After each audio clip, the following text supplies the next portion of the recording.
did Tinubu actually build Lagos? So why is it that he hit the ground running by bringing suffering to the people? We've asked these questions over and over again. Some people are saying that it's just a propaganda. How did he build Lagos?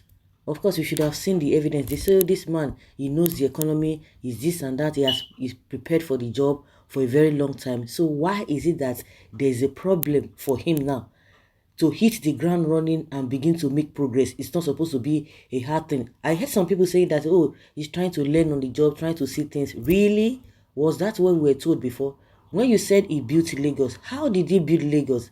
When you are talking about a human capital, how were people built? How did he build the people? We know what has been going on. Is it in the area of infrastructure? Where are the infrastructures? Where are the modern day infrastructure in that same Lagos? In that same Lagos that you have a erosion destroying a lot of things, a lot of roads are bad. They concentrate on the major roads, and when you talk about the major roads, you see traffic all over the place. When you build a clean society, the kind of traffic that goes on in that Lagos, honestly speaking, no sane human being can live there. They will begin to quote figures. They are always quoting figures. Can you equate the figures, the amount of money they always talk about that they make, to the progress of that state? And some people are just there. You know, some people just believe that so far now my person just did there. So far, this person is the person I'm supporting, irrespective of anything. And we will bear it. Whatever that happens, we will bear it. Is it the Agbero? When you talk about building a system, where on earth a place that is well built? Because as far as I'm concerned, the whole of Nigeria, there's no place that you can think of that is developed. Forget all those shambolic praises and shambolic development they are talking about. We saw in River State, the man said that he built a Mr. Project or something, built bridges all over the place. At the end of the day, can you equate that to the progress of the state or to the progress of the people? We know the kind of atmosphere they have in Port Harcourt. Have they been able to clean the environment, the atmosphere, what people breathe in? Being stated that they have they produce oil and whatever and a lot of other resources that are detrimental as far as a environment is concerned, are detrimental to the life of the people. Where can you talk about in Nigeria that is developed? Do you know what it means to have a developed place? So now they told us that he built Lagos. So why is it so difficult? And they said he prepared. Now they are reviewing the 8,000 naira palliative. Somebody who can build. You don't need to give people money. These were the things that we talked about under Buhari. Buhari was sharing money, and we're sharing money to some set of people. Those money were supposed to have been used to do something, and that's why we condemn all these constituency projects. Constituency projects. Why should you be giving people money? Have you done the needful? Use the money to do something that everybody will be partaker of it. And yet some people say, let them give the vulnerable, the poorest of the poor. Who is not poor? No, tell me, who is not poor? Who is not poor in Nigeria? The people that can really afford, when you have them, the people that can really afford all with the level of hardship that we are going through are the politicians. Tell me among all of you. I saw some of these ladies in TVC. They were talking about this and that. Somebody say, I used my grandma's car, this and that. I did not want to use my car. You know, to them, they're trying to manage. And some of them were like, oh, yes, there are some people who can do that, but there are some people who don't have anything. And I say, all of you, and I know they suffer. No, what you will get? How much is your salary? Are you receiving up to 2 million naira? Even somebody who is receiving 2 million naira as of today, what will he buy with all these things that are very, very expensive? At times, some people just try to, oh no, I'm not part of the, what is it called? The poorest of the poor. Tell me who is not poor, who is not being affected. There's somebody who they told us that he has the experience. You are not selecting 12 million people.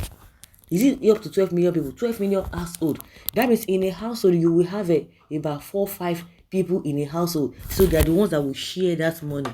And when you try to divide that money per day, that 8,000 naira is 54 naira. Is it the 54 naira that a household of 4 or 5 because we still have some that are, when you talk about the vulnerable, the poorest of the poor, the household, then they will be up to 7, 8 because you know the categories of people who like, oh, even if I don't get money, make I just they produce children. That is the mentality of those two you think that you want to give, because people who are really poor, majority of them, their household will be more than 8, 9, 7, like that. So 54 naira is what they are going to share among them. Going to share among them. And if they want to defend themselves, they'll say, oh, other presidential candidate, they talked about how they are going to remove a fuel subsidy. 2, that they talked about removing fuel subsidy. The question is that if really this man that they call Tinubu really knows what he's doing, he should have known from the beginning that 8,000 is not going to be it. So, or does it mean they are playing games that say, oh, and when it comes to, when I say we are going to do this, if they disagree with me, I will bring up another plan. By so doing, they will be praising me and be saying that, yes, I'm a listening leader. I listen to people. Oh, na fabu. Somebody who knows, he should have known that it's not going to work. So how strategic he is, that is the question I'm asking. The standard of the living of the people in Lagos, how can you equate it if you tell me that he built Lagos? It is all lies. These are the propagandas they are using, and their followers are buying into it. The next thing they will say, oh, we have to be taxing people, even in abroad, you tax people. Is that how their environment is? You want to start taxing people, the tax you have been receiving from the people right from time immemorial. What have you done with them? You built a system and you are bringing crooks, you are bringing criminal thugs, and that is how to run a system. And some people will tell you what he did in Lagos.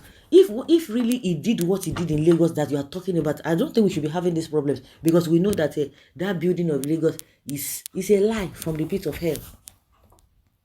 It's a lie from the pit of hell. So how did he build the Lagos? So why is it difficult for him to, that he now came on board and he started massacring everything on ground? This kind of suffering within the last 2 months, no be here.